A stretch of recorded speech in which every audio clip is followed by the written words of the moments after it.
Assalamualaikum warahmatullahi wabarakatuh. Welcome back to XKZ Education. Di video kali ini kembali saya melanjutkan latihan-latihan soal untuk kompetensi manajerial. Sebelumnya, di part 1 saya membahas tentang aturan terbaru terkait dengan kompetensi manajerial dan poin-poin penting yang harus dipahami. Nah, jadi silakan kalau yang belum nonton part satunya silahkan ditonton dulu supaya paham kompetensi manajerial itu poin-poin pentingnya apa saja. Dan saya lanjut dengan part 2 latihan dan sekarang kita memasuki part 3. Nah, kenapa semakin banyak kita latihan itu akan mempertajam insting dan naluri kita menemukan jawaban yang tepat. Jadi nanti semakin cepat analisa kita. Jadi itu ya. Jadi ketika kita bisa menjawab dengan cepat, otomatis akan menyisakan banyak waktu ya. Itu yang paling penting. Oke, sebelum kita mulai, tidak lupa saya mendoakan semoga rekan-rekan yang akan tes di tahun ini, khususnya para penonton SKZ Education, dimudahkan, dilancarkan, dan lulus menjadi ASN P3K di tahun 2024. Kita langsung mulai dengan soal nomor 21 ya. Ini adalah PR di video sebelumnya. Dalam situasi kritis, Anda harus memilih antara dua solusi yang masing-masing memiliki risiko. Bagaimana langkah terbaik dalam pengambilan keputusan ini? Nah, ini lumayan rumit ya. Jadi, dalam keadaan kritis, ada dua solusi dan semua memiliki risiko nih. Apa yang harus kita lakukan? A. Mengambil keputusan secara acak untuk menghemat waktu. Jadi secara spontan saja, manapun boleh gitu kan. B. Menganalisis risiko dan manfaat dari setiap solusi sebelum memutuskan. C. Menyerahkan keputusan kepada rekan kerja. D. Memilih solusi dengan risiko yang paling sedikit tanpa pertimbangan lebih lanjut. Ini biasakan ketika kita menjawab, kita gunakan metode eliminasi untuk menghindari membaca ulang. Misalkan C sudah jangan dibaca lagi, itu yakin tidak tepat. Tinggal A, B, dan D. Kita eliminasi yang lainnya. Oke, jawaban yang tepat untuk soal ini adalah B ya, menganalisis resiko dan manfaat dari setiap solusi sebelum memutuskan. Menganalisis risiko dan manfaat adalah bagian penting dalam pengambilan keputusan, terutama dalam situasi kritis untuk memastikan pilihan yang paling efektif. Jadi, walaupun keadaannya kritis, itu tetap ya, kita harus analisa dulu, itu sangat-sangat penting. Karena nanti ketika kita sudah mengambil keputusan, maka risikonya itu ditanggung oleh perusahaan, oleh bersama ya. Jadi harus hati-hati. Oke, lanjut nomor 22. Anda menemukan ketidaksesuaian pada data keuangan yang akan diajukan untuk pelaporan akhir tahun. Jika data ini disetujui, maka perusahaan mungkin mengalami kerugian finansial. Apa tindakan paling tepat yang sebaiknya Anda lakukan? A. Mengabaikan ketidaksesuaian. Nah, ini sudah jelas nih ya, kita eliminasi. Tidak boleh abai.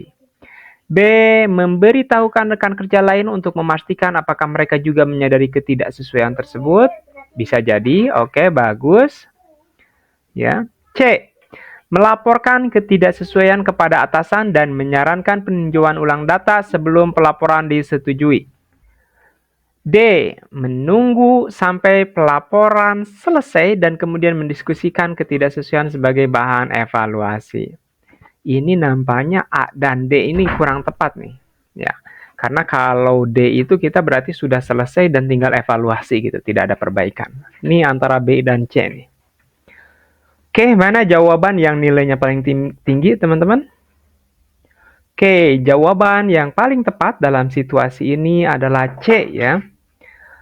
Integritas mengharuskan Anda melaporkan ketidaksesuaian ini segera, terutama jika bisa menghindarkan kerugian perusahaan. Menunda tindakan atau hanya berdiskusi dengan rekan kerja bukan solusi yang tepat untuk masalah ini. Jadi ini poin integritas nih, nomor 1 ya, di poin-poin manajerial integritas ini. Nah, jadi dalam situasi dalam hal ini karena ini menyangkut perusahaan, kerugian perusahaan, jadi langkah yang paling tepat adalah langsung melaporkannya ya. Nah, di sini nih ada poinnya, menunda tindakan atau hanya berdiskusi itu bukan solusi yang tepat dan efektif. Lanjut, nomor 23. Tim Anda diberi tugas untuk menyelesaikan proyek dalam waktu yang sangat singkat. Salah satu anggota tim tampaknya kesulitan mengimbangi kecepatan yang diperlukan. Bagaimana sebaiknya Anda menyikapi situasi ini? A. Menawarkan bantuan secara pribadi kepada anggota tersebut agar ia tidak tertinggal. B. Melaporkan kepada pemimpin tim tentang kesulitan yang dialami anggota tersebut. C. Membagi ulang tugas tim secara proporsional untuk mengurangi beban anggota tersebut. D. Memotivasi anggota tersebut di depan seluruh tim untuk meningkatkan semangatnya. Oke, kalau C itu saya rasa tidak mungkin ya. Kenapa? Karena ini akan memakan waktu lagi. Di sini kan waktu yang sangat singkat. Ya, ingat waktunya sangat singkat di sini. Maka opsi A bisa jadi, B juga bisa, D memotivasi. Ini tidak cukup kalau menurut saya D ini. Ini kita bisa eliminasi. Tinggal A dan B nih yang tersisa nih. Oke, mana kira-kira jawaban yang paling tepat? Adalah A ya. Jadi di sini membantu tim itu lebih efektif daripada hanya melaporkan ke ketua tim ya, di B ya. Dalam kerjasama tim, tindakan terbaik adalah memberikan dukungan secara langsung itu. Motivasi itu sifatnya tidak langsung kan itu. Secara langsung kepada anggota yang kesulitan sehingga ia merasa terbantu tanpa merasa ditekan atau dipermalukan di depan tim. Nah, tadi kan yang bagian D itu di depan tim, itu takutnya malah bukan memotivasi, tapi malah dimotivasi. Jadi merasa merasa dijatuhkan seperti itu. Oke, lanjut nomor 24. Anda sedang menyampaikan presentasi penting kepada tim. Namun, tampaknya beberapa anggota tidak memahami poin yang Anda sampaikan. Apa langkah paling efektif yang sebaiknya Anda ambil? Nah, ini adalah poin komunikasi ya. Dalam manajerial ada ya poin komunikasi.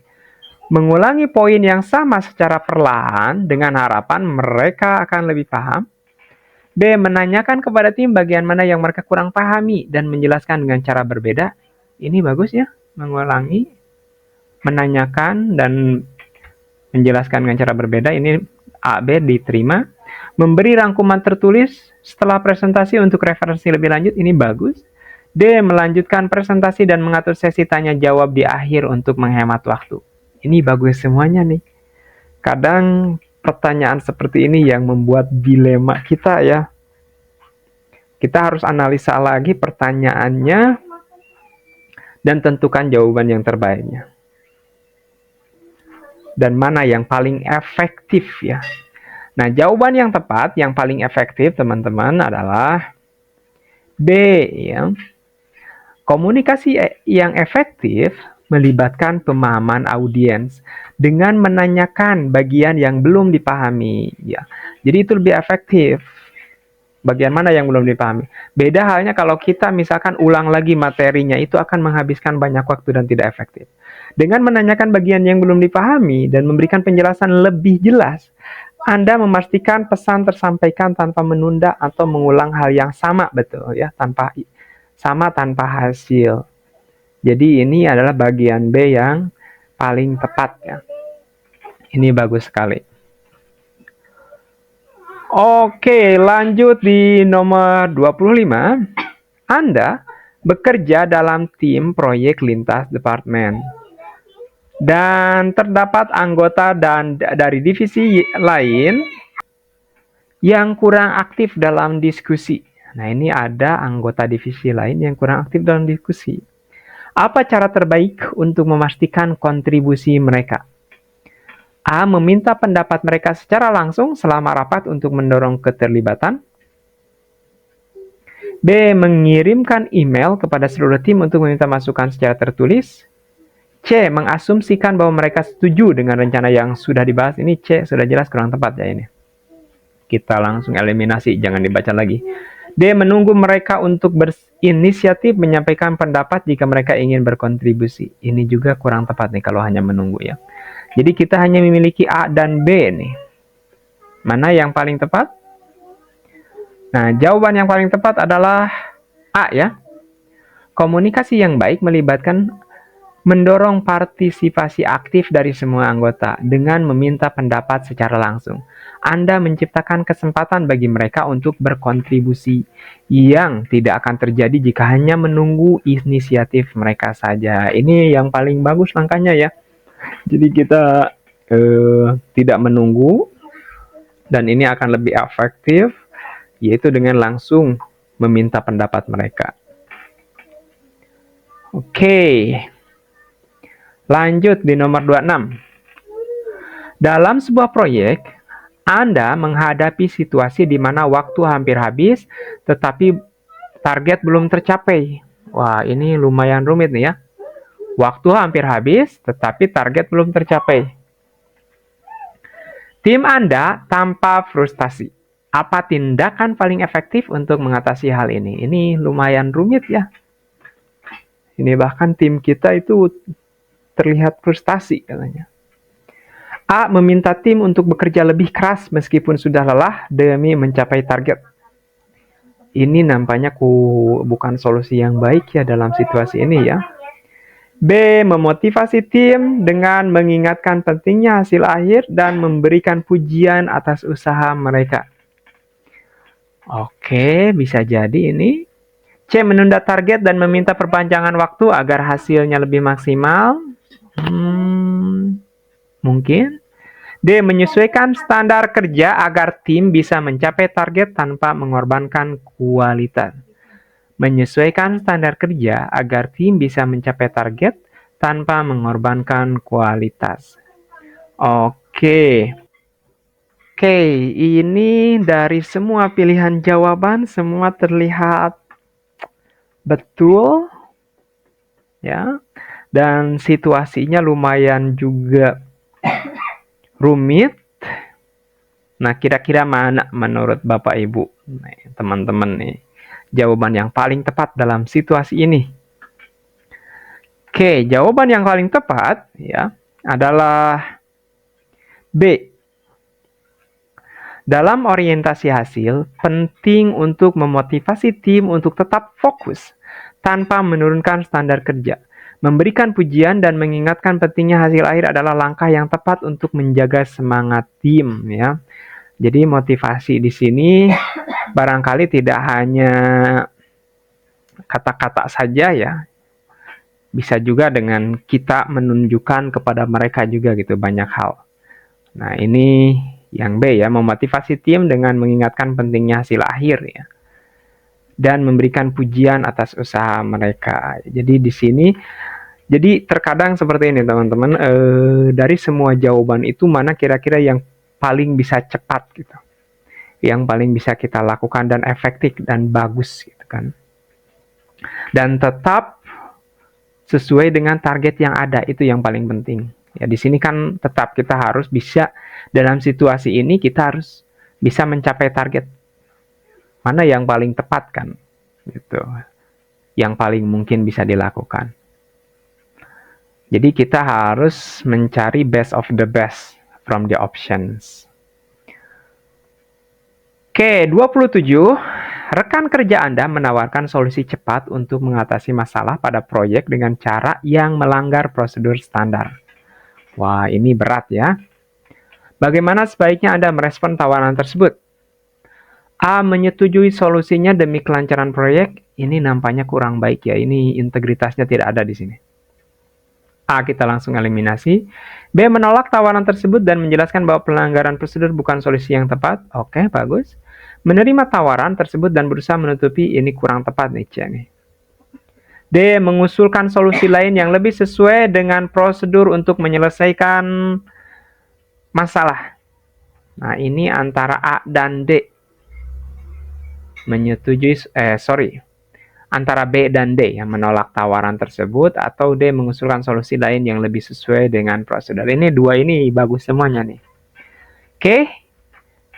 Nah, jawaban yang paling tepat dalam situasi ini adalah D ya. Integritas berarti mematuhi prosedur standar daripada melanggar aturan. Lebih baik mencari solusi alternatif yang tidak melanggar prinsip etis. Nah, ini kenapa jawabannya tidak B? Karena dalam situasi ini dengan memberikan solusi alternatif itu kita menolak secara halus gitu. Jadi kita kasih solusi yang lebih baik, itu menolak secara halus. Tapi menolak tapi kita memberikan solusi, itu langkah yang terbaik ya teman-teman. 28. Dalam suatu proyek kelompok, Anda memiliki gagasan yang menurut Anda lebih baik daripada rencana yang sedang disepakati. Namun, mayoritas tim tidak setuju dengan Anda. Apa yang sebaiknya Anda lakukan? Menghormati keputusan tim dan mendukung rencana yang dipilih? B. Berusaha meyakinkan tim kembali karena ide Anda dirasa lebih tepat? C. Menawarkan ide Anda secara pribadi kepada pemimpin? Ini kurang tepat nih. C ya. Mengabaikan keputusan tim dan tetap menjalankan ide Anda, ini juga tidak boleh ya, AB ya. Ini C juga kurang tepat nih. Antara A dan B ini bagus jawabannya. Ya. Karena ini menyangkut poin kolaborasi ya, kerjasama. Oke, jawaban yang tepat dalam situasi ini adalah A ya. Dalam kerjasama, penting untuk mendukung keputusan bersama meskipun ide pribadi tidak terpilih. Ini menunjukkan kemampuan untuk bekerja dalam tim dengan menghormati konsensus atau kesepakatan bersama. Seperti itu. Nah, dalam hal ini kan, lihat, Anda memiliki gagasan menurut Anda lebih baik daripada rencana yang sedang disepakati. Namun mayoritas tim tidak setuju dengan Anda. Ini lihat ada kata-kata di sini. Kita harus lihat situasinya. Mayoritas tim tidak setuju dengan Anda. Apa yang sebaiknya Anda lakukan? Oke, berarti di sini ini sedang berlangsung ya. Dan bahkan mungkin bisa jadi Anda sudah berusaha meyakinkan tim gitu dengan gagasan Anda. Tapi tetap mereka itu mayoritas tidak setuju. Jadi situasinya seperti itu, harus dipahami. Jadi tetap mayoritas tidak setuju. Maka otomatis kalau mayoritas tetap tidak setuju, pilihan terbaik adalah A ya. Jadi harus lihat situasinya. Oke, 29. Anda diminta menyampaikan perubahan kebijakan perusahaan kepada seluruh tim. Sebagian besar dari mereka merasa kebijakan ini kurang menguntungkan. Apa pendekatan terbaik untuk mengkomunikasikan kebijakan ini? Jadi Anda bertanggung jawab, disuruh menyampaikan ya. Tapi kebijakan ini identik tidak disetujui oleh rekan-rekan lain, oleh tim lain. Kira-kira apa langkah terbaik? A. Menyampaikan perubahan secara singkat untuk menghindari, ini kurang baik nih. Ya, kita langsung eliminasi. B. Menjelaskan manfaat jangka panjang kebijakan ini agar lebih mudah diterima. Oke, bagus. Mengakui kelemahan kebijakan ini dan menekankan bahwa keputusannya dari instruksi atasan. Nampaknya ini kurang tepat nih, karena langsung mengakui kelemahan. D. Menunggu hingga mereka menyadari kebijakan ini melalui pengalaman kerja. Ini juga kayaknya kurang tepat nih. Ini sudah jelas nampaknya B nampaknya. Oke ya. Jadi komunikasi yang baik berfokus pada bagaimana kebijakan dapat memberikan manfaat dalam jangka panjang yang lebih efektif dalam memperoleh penerimaan. Jadi suatu saat nanti kalau Anda dikasih posisi seperti itu, expose-lah manfaatnya, terutama dalam jangka panjangnya. Seperti itu. Bukan kalau di-expose kelemahannya nanti malah tambah kuat tuh keinginan untuk menolaknya. Seperti itu. 30. Anda ditugaskan memimpin proyek dengan target yang menantang dan waktu yang singkat. Saat evaluasi, tim Anda menunjukkan bahwa mereka mengalami kelelahan dan hasil kerja menurun. Apa tindakan paling bijak yang sebaiknya Anda ambil? Ini kasusnya hampir sama dengan yang sebelumnya ya. Cuman biasanya banyak soal yang mirip, tapi beda situasinya, beda posisinya. Ini kan Anda memimpin ya. A meminta tim untuk mempercepat kerja demi mengejar target, ini nampaknya tidak mungkin, karena kan mereka terlihat kelelahan, ini tidak mungkin. A. Memotivasi mereka untuk mempertahankan fokus meskipun mengalami tekanan, bisa jadi. Mengevaluasi ulang beban kerja dan mengalokasikan tugas lebih efektif. D. Mengabaikan keluhan mereka, ini D juga kurang tepat. Antara B dan C nih ya, dua ini nih. Oke, jawaban yang paling tepat kira-kira C ya. Dalam orientasi hasil ini, poinnya orientasi hasil. Penting untuk memastikan tim dapat bekerja secara efektif dan efisien tanpa mengorbankan kualitas. Dengan mengevaluasi beban kerja, Anda memastikan target tetap tercapai dengan produktivitas yang optimal. Jadi teman-teman harus lihat posisinya di mana dan situasinya seperti apa. Itu untuk menemukan jawaban yang tepat. Jadi kita harus, makanya untuk menemukan jawaban yang baik itu, yang paling benar itu, kita harus paham soal dengan seksama, dengan hati-hati itu. Pahami soal dulu, itu poin penting dalam menjawab soal, teman-teman. Karena kita gagal memahami soal, kita akan gagal menemukan jawaban yang tepat. Oke, 31. Sebagai seorang kepala tim, di bagian layanan pelanggan, Anda menerima laporan dari beberapa anggota tim tentang seorang rekan kerja yang sering terlambat menyelesaikan tanggung jawabnya, sehingga menyebabkan penundaan dalam pelayanan kepada pelanggan. Apa langkah paling tepat yang sebaiknya Anda lakukan untuk mengatasi masalah ini? Ingat, lihat posisi Anda di sini kepala tim, ini kasusnya seperti ini. Anda berarti punya kekuasaan di sini. Apa yang harus dilakukan ya? Oke, jawabannya teman-teman untuk nomor 31 ini silahkan tulis di kolom komentar. Silahkan olah, latih, analisa Anda, naluri Anda ya. Nanti di pertemuan selanjutnya, di video selanjutnya akan saya bahas nomor 31 ini. Barangkali itu yang bisa saya sampaikan. Semoga bermanfaat. Don't forget to like and subscribe. That's all. Wassalamualaikum warahmatullahi wabarakatuh.